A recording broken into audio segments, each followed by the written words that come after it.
Hi, I'm Rebecca Baxter, and I'm just wanting to talk to you a little bit about what we can do to help a baby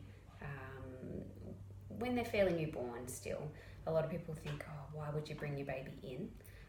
And one of the reasons that you might want to bring your child in is because they've got what we call a torticollis, and that is where their head is turned to one direction. Now, I often find babies, the most common direction for them is to be turned right. So I've got my little model here to help you guys see what we do, and I've got the head turned to the right. So this is more common.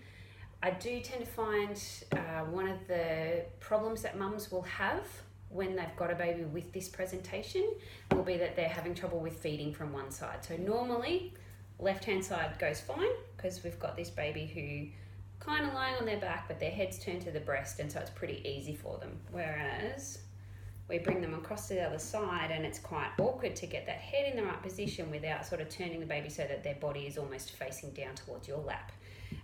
So what we work with is just really getting this neck muscle that's coming through from behind the ears on that left hand side is coming down onto the collarbone, and when it tightens it pulls the head around. So we're going to be working with that muscle there really gently and just giving it a little bit of a stretch through to the side. So I'll very gently place my hand on the baby's cheek and give it a stretch, and I encourage the parents to do that every time they change the baby's nappy.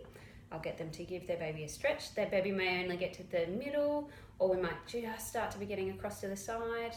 What we're aiming for is full motion of being able to get the cheek flat onto the change mat. So while you're sitting there playing with your baby, just very gently having them across like this.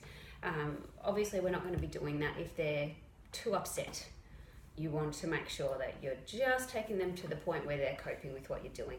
And then the more often that you're doing that, the easier it's going to be. And so then it's going to make that feeding on the right-hand side that little bit easier for you. The other things we're going to work with is just a little bit of work with the upper neck area, because that bit might be a little bit compressed or held in the one direction when your baby might have been sitting in the one spot for too long during the last part of your pregnancy.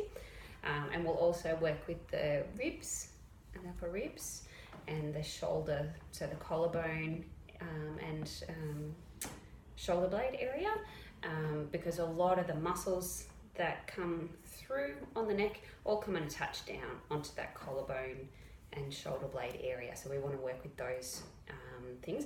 What we do is very gentle though, so we're not going to sit there and really poke in really hard. We're not going to do any quick or forceful movements with your baby. It's just very gentle stretch, or just a really gentle release, where you're not going to really see us doing very much. We're just keeping the baby in one spot for a little while and just gently releasing off those areas.